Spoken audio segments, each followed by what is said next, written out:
The honourable member for Wascana. Speaker, diversionary tactics, careful packaging, warm and fuzzy language, and all its efforts to muzzle itself, the true nature of this right-wing government is dribbling out. Ideological zealots are planted in key positions. Secret legislation is planned to undermine the Charter. Judicial independence is devalued. Access to the courts for low-income Canadians is blocked. Federal funding for the underprivileged is cut off. How is this mean-spirited attitude consistent with the values of the vast majority of Canadians have cherished for generations? The Parliamentary Secretary to the Prime Minister. Mr. Speaker, I find that pretty richly ironic, coming from a member of a cabinet that cut Canadians' health care by $25 billion. Talking about mean-spirited, Mr. Speaker. You know, this week they criticized the government for having decided that a particular dance festival was not an efficient use of money, but they found money for that. They didn't find $25 billion for health care, which they cut out of our health care system. I think the opposition House Leader should apologize for the mean-spiritedness of the Liberal government, Mr. Speaker. The honourable member for Wascana. Mr. Speaker, we raised the transfers for health care to the highest level ever in Canadian history. Mr. Speaker, the Charter of Rights and Freedoms is a defining characteristics of this country, much valued by the vast majority of Canadians. But appointees of this minority government do not share that view, like the Chief of Staff to the Minister of the Environment. He attacks the Charter and the judiciary. He argues for discrimination and against tolerance. And he labels those who disagree as Nazis, like, quote, Adolf Hitler and his bunch. Would this government at least take this opportunity to disavow this former Conservative candidate? The Parliamentary Secretary to the Prime Minister. Mr. Speaker, I'll tell you what I disavow is the arrogance of the Liberal Party, which thinks it has a monopoly on virtue. Mr. Speaker, I'll tell you what. It was a Conservative government that introduced the Bill of Rights. It was a Conservative Prime Ministers that led the international fight against apartheid. The first woman cabinet minister was a Conservative, Mr. Speaker. The first Chinese-Canadian member of this House, the first Muslim member of this House, Mr. Speaker, were Conservatives. This is the party that brought about a redress for the Japanese internment, by the way, instituted by a Liberal government, Mr. Speaker. And redress for the Chinese head tax, Mr. Speaker. We won't take any lessons on human rights from the party of the War Measures Act. Honourable member for Wascana.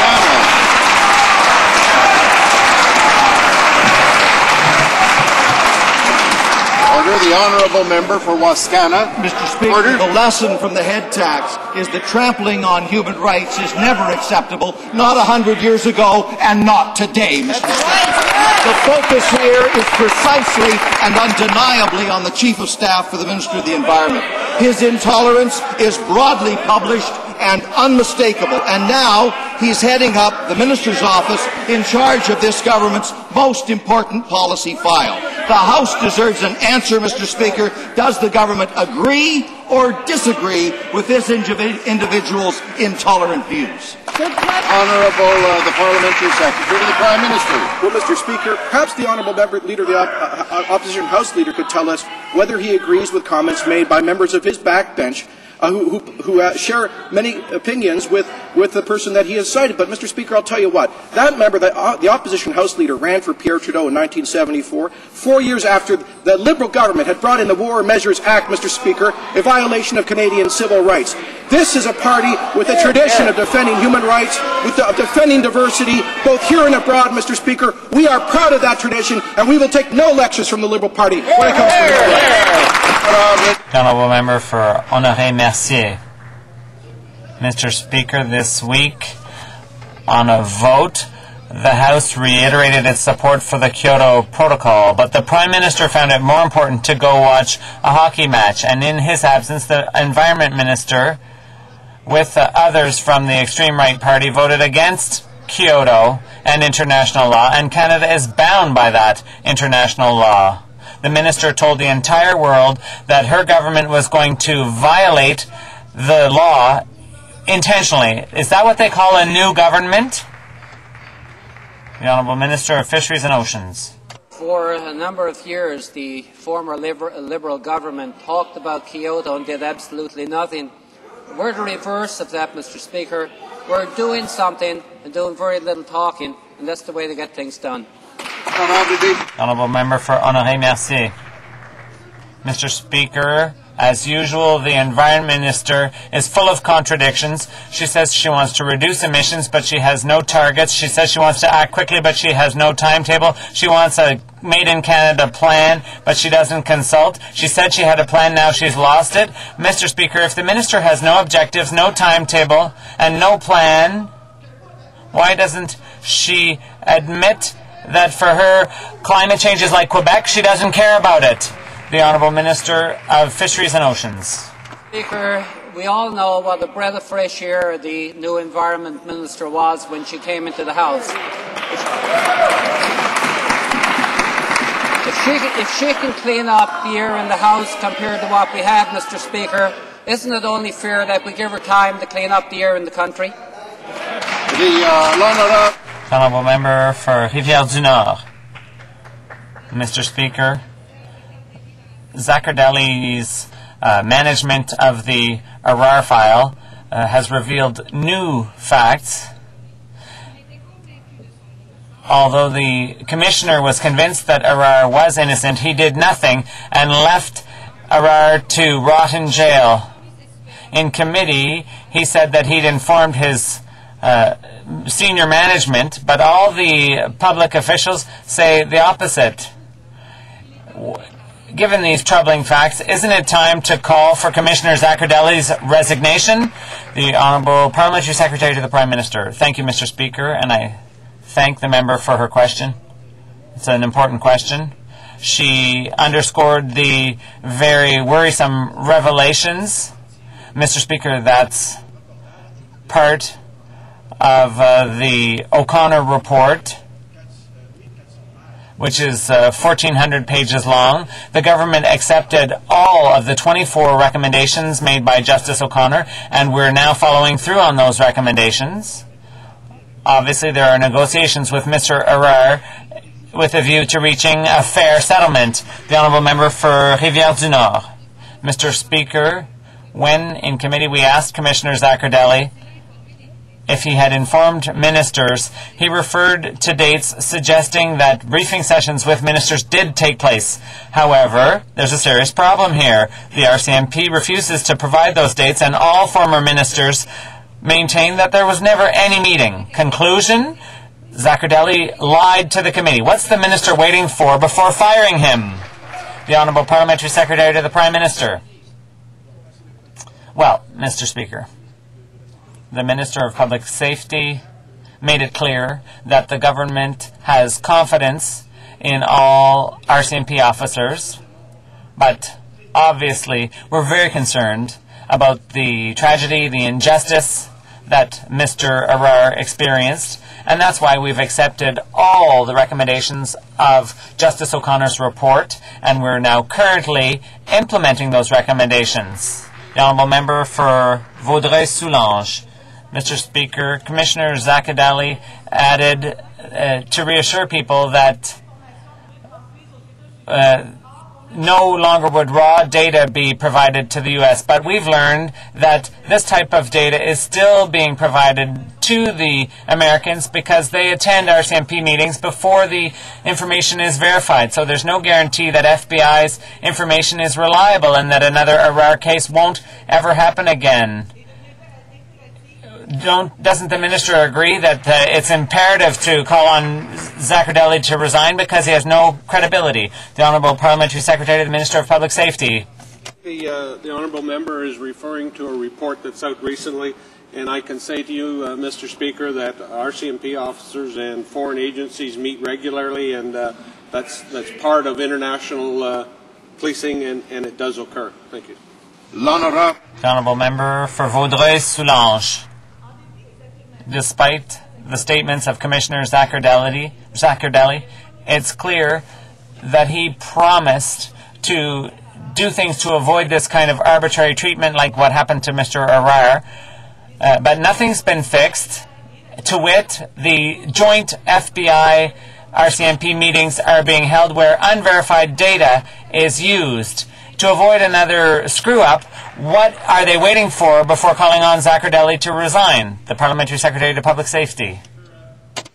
There have been changes. There are 23 recommendations in Mr. Justice O'Connor's report, and those are being followed up. There are regular meetings between members of the RCMP and foreign police agencies taking care of international security issues. The honourable member for Toronto, Danforth. Well, Mr. Speaker, today was like the worst nightmare of a parent on report card day. The Government of Canada was given a failing grade by the Sierra Legal Defence Fund when it comes to quality of water. And not only that, it was the only government to receive that failing grade. And this is 6 years after Walkerton, Mr. Speaker, and we still don't have in-place regulations, firm and guaranteed by law. Now, we don't want to hear another tired old lecture about the failure of the Liberals. We know about that. Kashechuan legislation they pulled back. When is this government going to get serious about cleaning up the water for Canadians? The Honourable, the Parliamentary Secretary to the Prime Minister. Well, Mr. Speaker, we've been serious about cleaning up the environment, the water and the air of Canadians since we were sworn in February, Mr. Speaker. And this Minister of Environment has already, and the government have undertaken important steps in this regard, which is why we brought in the transit to pass credit. This is to allow for more mass transit. It's why we've increased incentives for renewable fuels. It's why the Minister will be tabling shortly in this House Canada's first Clean Air Act, Mr. Speaker, and these are just the first steps of Canada's new government. The Honourable Member for Toronto, Danforth. Mr. Speaker, let me just be clear about what being serious is here on water. Doing absolutely nothing, apparently, is what this government defines as being serious. They have failed to prevent the scandalous water situation on First Nations communities, where the health of these people is being threatened each and every day. Absolutely nothing done. And what about bottled water? They continue to allow the bottled water industry to self-regulate. Despite high levels of lead, bacteria, absolutely nothing being done. Voluntary guidelines aren't going to prevent another Walkerton. Legislation will. When are we going to get it? The Honourable, the Parliamentary Secretary to the Prime Minister. Mr. Speaker, this government has announced a major investment in water quality for First Nations peoples to try to fix the problems that were created under 13 years of Liberal neglect. And with respect to bottled water, I can tell the Honourable Leader of the NDP that bottled water has an excellent safety record. No waterborne disease outbreaks have been associated with the consumption of such water in Canada. And Health Canada, in collaboration with the CFIA, is reviewing the existing regulations and policies to further enhance consumer protection. The Honourable Member for Don Valley West. Mr. Speaker, yesterday the Minister of the Environment attempted to undermine Kyoto's clean development mechanism by misrepresenting the views of Daphne Weisham from the Institute for Policy Studies in Washington. In a communication to Elizabeth May, Ms. Weisham said she is a staunch supporter of the clean development mechanism. Ms. Weisham said that she was horrified that the Minister represented her opinion of the mechanism so badly. Will the Minister of Fisheries ask his colleague to withdraw her remarks and apologize to Ms. Weisham, whom she so badly misrepresented? The Honourable, the Minister of Fisheries and Oceans. Mr. Speaker, the party officers certainly are experts on misrepresentation. It's amazing how they can take little bits and pieces out of context and try to blow it out of all proportion. Nobody in this House, nobody in this country can take the stand that our Minister of Environment has in relation to cleaning up the environment in this country. We should be very proud of that, Mr. Speaker. Honourable Member for Don Valley West. Monsieur le Président. Mr. Speaker, in their efforts to destroy Kyoto, the Minister of the Environment is simply rejecting the facts. Yesterday, she misrepresented the comments of Daphne Weisham. She allowed her department to post on its website false, misleading information about global warming, and she keeps missing international meetings related to the Kyoto Protocol. When will she admit that her real goal is to sabotage Kyoto? When will she apologize to Daphne Weisham, the Honourable Minister of Fisheries and Oceans? Well, Mr. Speaker, let's see what the Environment Commissioner said. Actually, she said it's become more and more obvious that Canada cannot meet its Kyoto Protocol commitments. Set by whom, I wonder? To reduce greenhouse gases. In fact, instead of decreasing greenhouse gas emissions in Canada, they've increased by 27% during the term that these people were in power. I think, Mr. Speaker, we'll see 13 years from now we have a much cleaner environment in this country, thanks to the President. The Honourable Member for Davenport. Yesterday, before the Environment Committee, the Minister of the Environment said that before the Conservative government does anything on climate change, a Clean Air Act is needed. But we already have some of the toughest and most efficient environmental laws in the world. The Canadian Environmental Protection Act, a new bill will take 5 years to put into place. So, Mr. Speaker, what is so deficient about CEPA? Can the Minister name one thing in her bill that can't be done under CEPA? Why does the government prefer delay over action, Mr. Speaker? The Honourable Minister of Fisheries and Oceans. Mr. Speaker, we have a lot of good legislation in this country. We have a lot of legislation that just doesn't work. The government will soon be tabling a new bill, and perhaps the member will wait till then to make sure collectively, with all these colleagues in the House, we can pass a good piece of legislation that will do the job that they failed to do in 13 years. The Honourable Member for Davenport. Mr. Speaker, you don't need new legislation to beef up monitoring and enforcement. You just act. We don't need a new bill to strengthen CEPA. I ask the Minister again, why does she want to waste 5 years putting together a new bill when CEPA already gives her every possible tools that she needs to act? The Honourable Minister of Fisheries and Oceans. Mr. Speaker, it just shows how far out of touch that the honourable members really are. Of course, we don't wait for new legislation to act. Every single day, if you would follow what the Minister is doing, you can see improvements. Mr. Speaker, what we need legislation for is to have a concrete framework that can't be changed by honourable members opposite should they ever, 20 years from now, get in power again. The Honourable Member for Beauharnois-Salaberry. Mr. Speaker, against all expectations, we've learned that the journalist who revealed the weaknesses in the security procedures at Montreal Airport is now under investigation by Transport Canada. Rather than investigating the journalists that shed light on these shortcomings, shouldn't the Transport Minister be investigating the problem itself? The Honourable Minister of Transport. Thank you, Mr. Speaker. I thank my colleague for her question. As you know, Mr. Speaker, indeed, there were allegations made in the Journal de Montréal.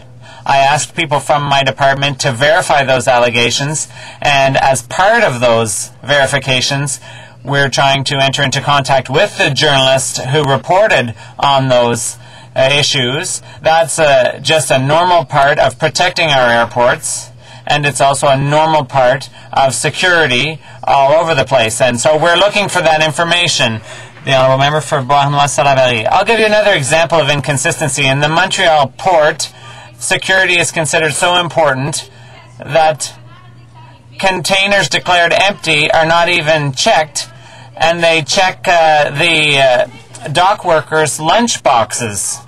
So these containers are not being inspected, and meanwhile there's excessive zealousness about searching the workers. So they've got the wrong target. What does the Minister of Transport intend to do to bring these authorities of the Montreal Port Authority back into line? The Honourable Transport Minister. Mr. Speaker, clearly my colleague's information, she must know that the Port Authority in Montreal is completely independent.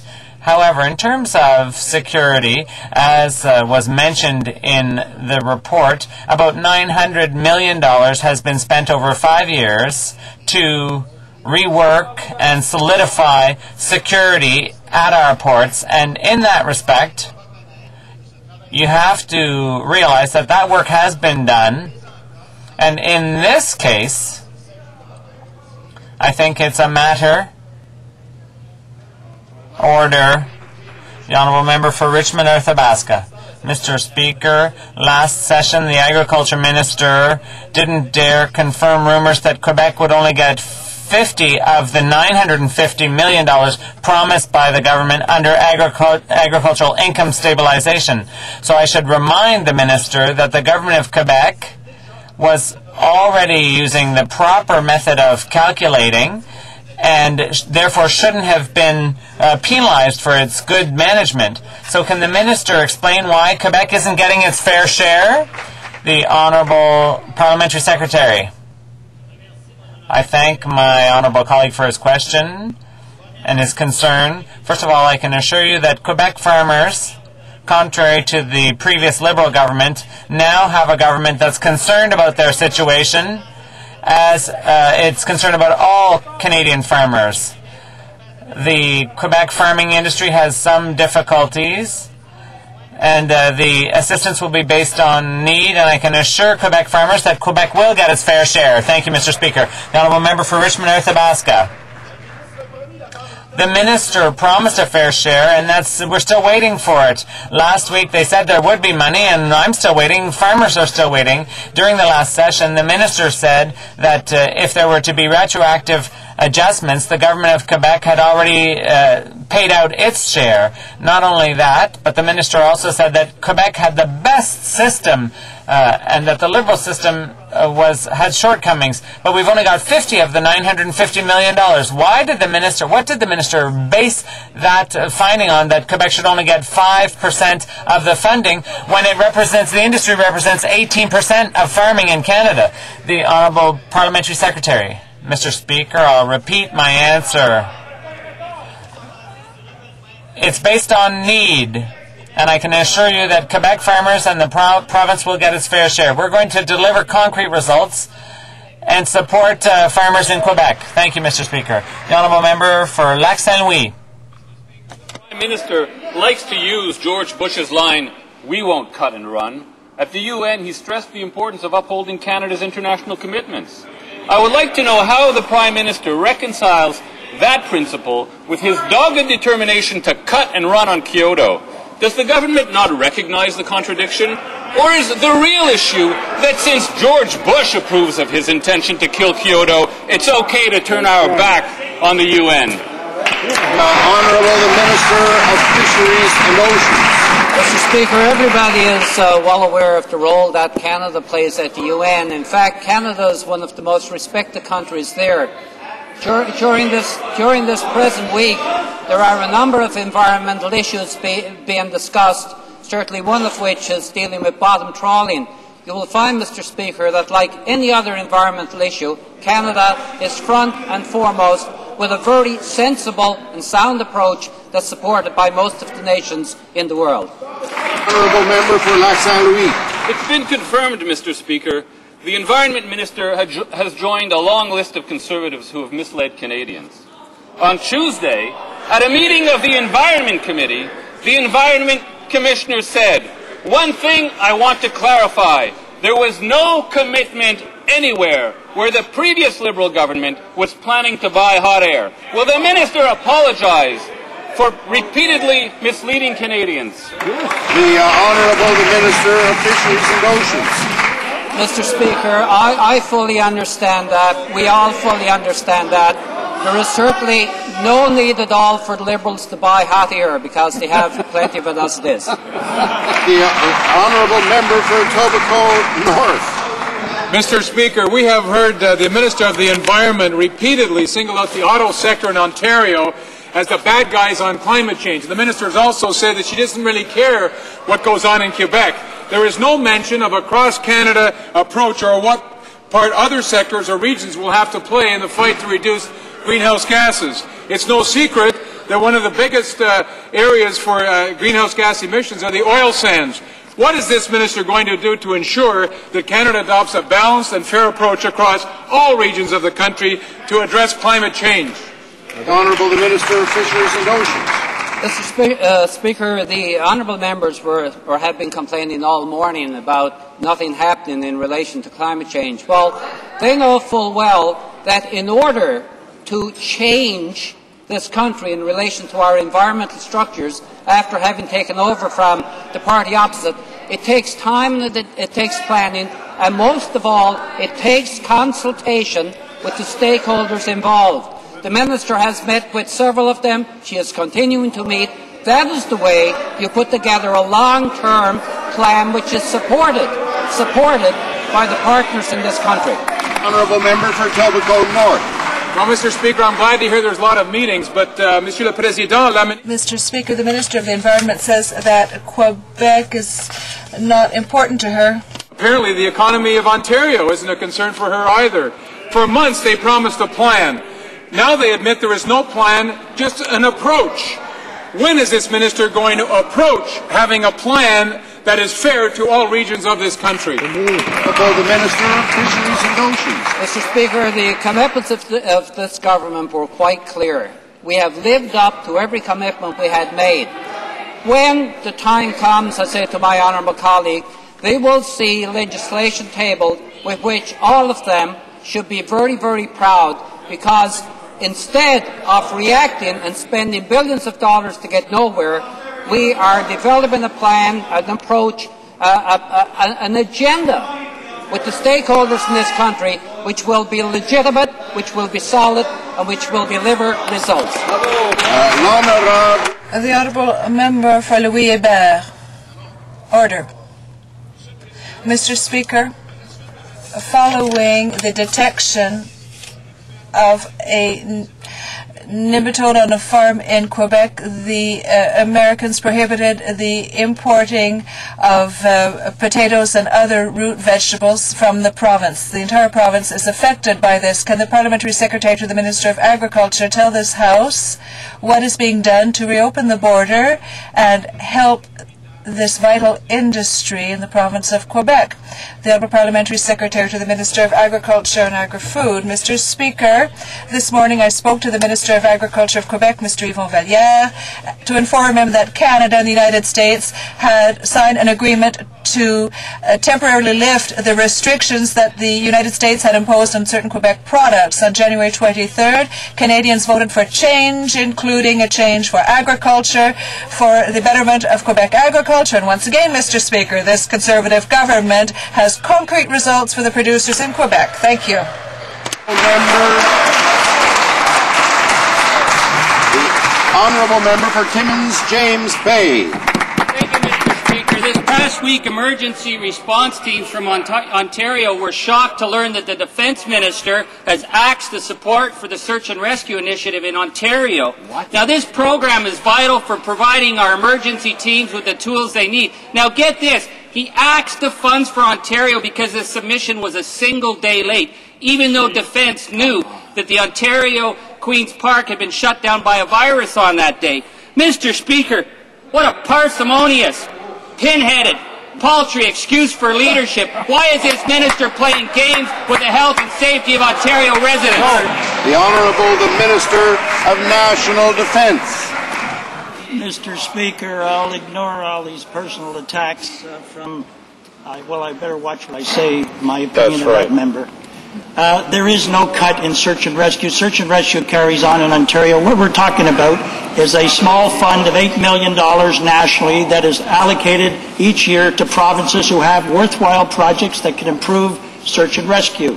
Now, the issue for Ontario is still open. I am waiting for a meeting with the Ontario officials to resolve this. The member on the opposite party can get his facts straight. Honourable Member for Timmins James Bay. Thank you, Mr. Speaker. Well, Mr. Speaker, far be it for me to expect the minister to take my words for it. I will quote Mr. Julian Fantino, who wrote the minister 2 days ago. Now, listen to what Mr. Fantino says about this program under this minister's watch. He says about the lack of flexibility, the lack of understanding, the conflicting directions. The fact that under this program, emergency measures is so fed up that they're thinking of withdrawing from the program altogether. So I'm asking this minister, what has happened under his watch? Has he simply botched it, or is he allowing this to go down in Ontario and risking the health and safety of Ontario residents? The Honourable the Minister of National Defence.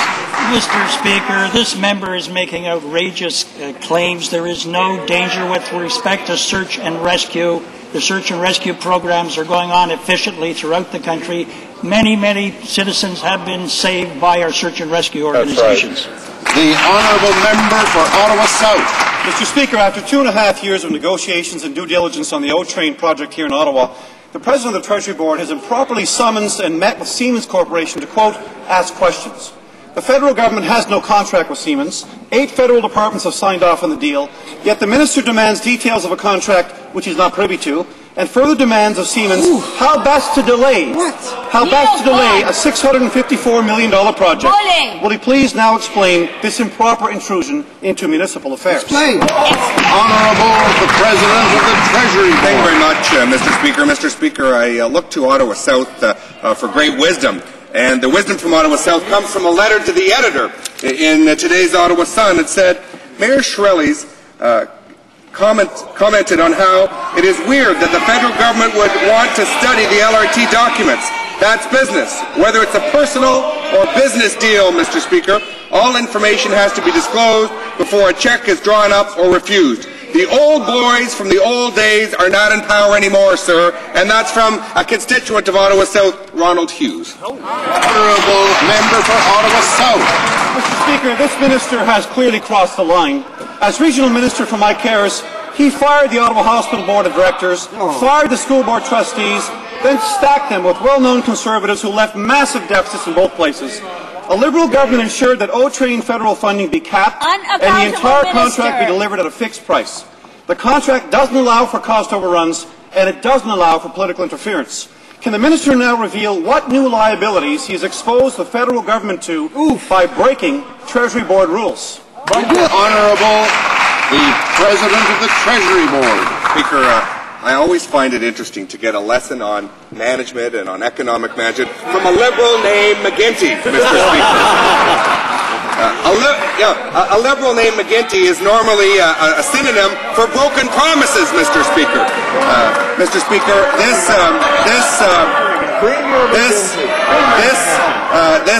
member opposite was part of a regime with no accountability, Mr. Speaker. This Liberal member opposite was part of a regime that had to repay the taxpayers $1 million because it was stolen from hardworking taxpayers. I don't apologize for seeking greater accountability. That's the new regime in town, Mr. Speaker. We will be accountable government. Maybe the member opposite.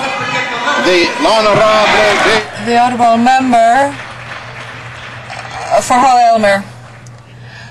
Mr. Speaker, day after day, our sawmills are closing their doors while this government continues to boast about its agreement with the United States on softwood lumber, while the Upper Gatineau wood is heading for MPtv because sawmills in the region have closed, and in MPtv, companies like Tembec continue to announce closings and layoffs. What is this government doing? Is the forestry competitiveness strategy put forward by the previous government has also come under the Treasury Board President's chainsaw? The Honourable Minister for Foreign Affairs. September the 7th, the Parliament of Canada overwhelmingly supported the Ways and Means motion to implement the Canada-U.S. Softwood Lumber Agreement.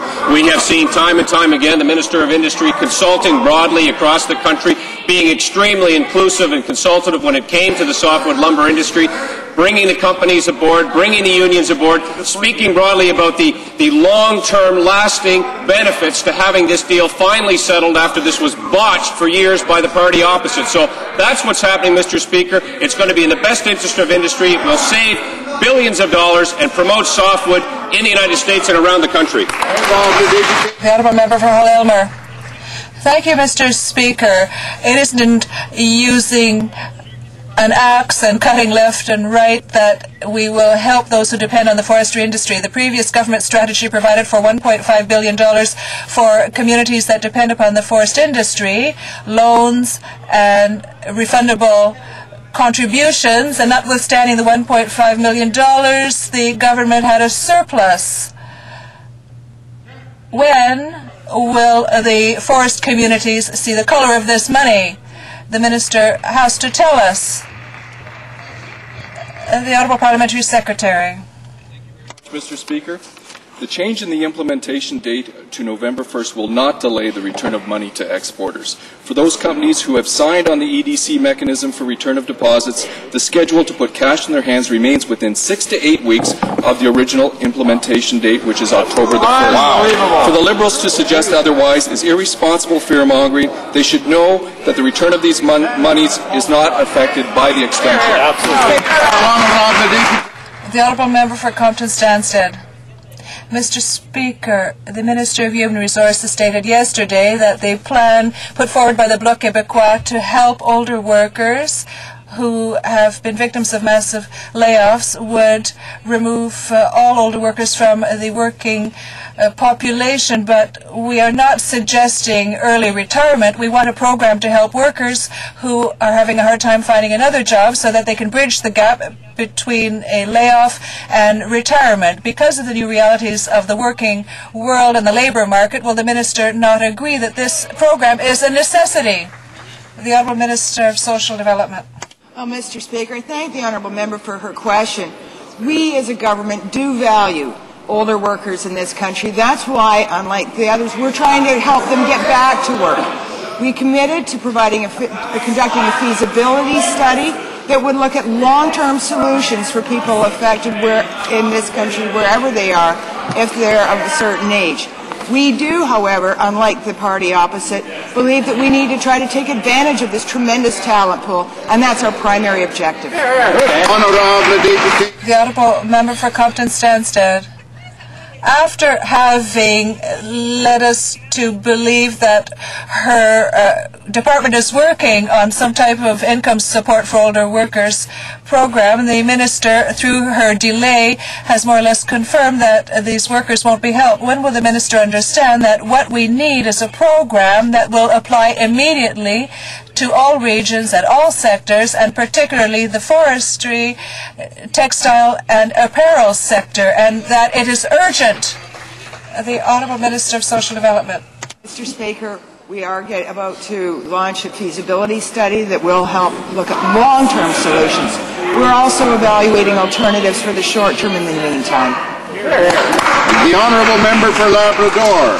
Mr. Speaker, with their latest programme cuts, these minority Conservative government have targeted some of the most disadvantaged people in Labrador. Who is the latest casualty in their right-wing ideological war on progress? An organisation called Partners in Progress, or Partners in Learning, that has helped countless adults improve their literacy skills. Coincidentally, it is the very same organisation the Prime Minister praised during his Labrador by-election photo op barely a year ago. But today, this organisation's meagre $40,000 budget is on the chopping block. How can this government possibly justify this cut on the same day they announced a $13.2 billion federal surplus? Will they now reverse these senseless cuts? The Honourable Minister of Human Resources and Social Development. Mr. Speaker, Canadians elected this government because they wanted, for a change, a government that would respect taxpayers' dollars and deliver value for money on all its programs. That's why we've been reviewing our programs. That's why, Mr. Speaker, we're focusing our efforts and our energies and our dollars on programs that deliver real results. Real results for real Canadians, not support for advocates. On the literacy program, we're going to focus on books, not more bureaucrats. Right. Honourable Member for Kitchener-Conestoga. Mr. Speaker, I understand the Ontario government is interested in taking advantage of the expertise and experience of Canada Revenue Agency. I understand the province would like to have the CRA collect business taxes as well as personal taxes. If a deal is reached, I understand the services and efficiencies would be substantial for Ontario taxpayers. I would like to ask the Minister of National Revenue if she could update this House on the negotiations with the province of Ontario regarding the business tax T2 collections. Thank you, Mr. Speaker. The Honourable the Minister of National Revenue. The Liberal government was unable to secure a corporate tax agreement with the province of Ontario for 15 years. This new Conservative government has been working hard with them, and we are pleased to announce today that we have reached an agreement on the collection of corporate taxes with the province of Ontario. The Canada Revenue Agency will now collect all corporate and personal taxes on behalf of the Ontario government. Once again, Mr. Speaker, this government is delivering results where the Liberals couldn't. Order. The honourable member for Winnipeg Centre. Thank you. Speaker, this government's mad crusade to abolish the Canada Wheat Board is not only devastating to the income of family farms, it will almost certainly kill the port of Churchill. It will have a devastating effect on the port of Thunder Bay and also as far as Prince Rupert, Mr. Speaker. Is the government aware that they're not allowed to undermine the Canada Wheat Board by statute without a plebiscite of the farmers who are members of the Wheat Board? Are they aware that they are violating not only reason and logic, they're violating the very statute that created the Canada Wheat Board by killing it without a vote? The Honourable, Parliamentary Secretary. Well, Mr. Speaker, we know that the NDP has become the handmaiden of the big city unions, but at one time they claimed to represent the little guy. And it's unfortunate they've turned their backs on those common people once again. We heard this week at Ag Committee, Mr. Speaker, that the present system, maintaining it, is costing farmers at least $200 million a year. The NDP's taken a position they want to deny farmers choice, they want to deny them opportunity. We're going to work to give them that, and we're proud of giving them those opportunities. The honourable member for Winnipeg Centre. Mr. Speaker, there is no business case for destroying the Canada Wheat Board. It's pure ideological madness. In actual fact, Mr. Speaker, the Americans are more interested in this government's doing the Americans' dirty work. There's been 11 separate trade challenges against the Canada Wheat Board, and they've lost every one of them. So the reality here is that this is a trade irritant to the Americans. They want it destroyed, and in spite of all the empirical evidence that Canadian farmers are better served by the Wheat Board, they intend to undermine it. How do they justify that? The Honourable, the Parliamentary Secretary to the Minister of Agriculture. Mr. Speaker, the member can scream all that he wants, but the reality is that the latest Wheat Board survey shows that 55% of farmers want change. 60% of farmers in Western Canada believe that if they have change, if the Wheat Board has competition, that will improve the way that they conduct their business. And so, Mr. Speaker, we're committed to giving Western Canadian farmers the same choice that farmers in the rest of this country have, and we think that's a good option for Western Canadian farmers. The Honourable Member for Notre-Dame-de-Grâce-Lachine. Mr. Speaker, Michel Asselin from the Federation of Quebec Women is concerned about the future. The financial aid given to this federation has allowed to provide for bills that were or work that was not discriminatory. This is value for money, but the government decided that these programs were no longer valuable. It has changed the Status of Women program and might no longer support this federation. Why does the Prime Minister penalize women? The Honourable Minister of Canadian Heritage. Speaker, I find it very surprising a member of that party would talk to us about supporting women. In fact, the previous Liberal government cut the women's program budget 3 times in the last 10 years. And in fact, another member in this House said study after study, report after report have all come to the conclusion that not enough is being done. Well, we are going to be acting and acting directly to affect the lives of Canadian women in every community. Honourable member for Kildonan St. Paul. Mr. Speaker, during a recent Status of Women Committee meeting, the member for Beaches East York dismissed the important issue of human trafficking, referring to it as something that is really nice and sexy. Mr. Speaker, Canada was put on an international watch list for countries who dealt poorly with human trafficking. Within just months of being in power, Canada's new government adopted new measures that will help victims of human trafficking. Can the Minister of Canadian Heritage and Status of Women please tell this House what other actions the government has taken to improve the lives of women? Honourable, the Minister of Canadian Heritage. Well, Mr. Speaker, I want to thank the colleague for that question because it gives me the chance to show the opposition the difference between just talking and real action. The changes we've made in CPP will help seniors women's. The $370 million more for immigrant settlement centres will help immigrant women. Doing something about matrimonial property rights will help Aboriginal women. Tougher laws and more law enforcement in our communities will make safer communities. This is action. This will make a real difference. That's right. Thank you, Mr. Speaker. The Honourable Member for Windsor-Tecumseh. Thank you, Mr. Speaker. While we watch plant closings and auto sector jobs bleed to foreign markets, the industry minister and this government sit and do nothing.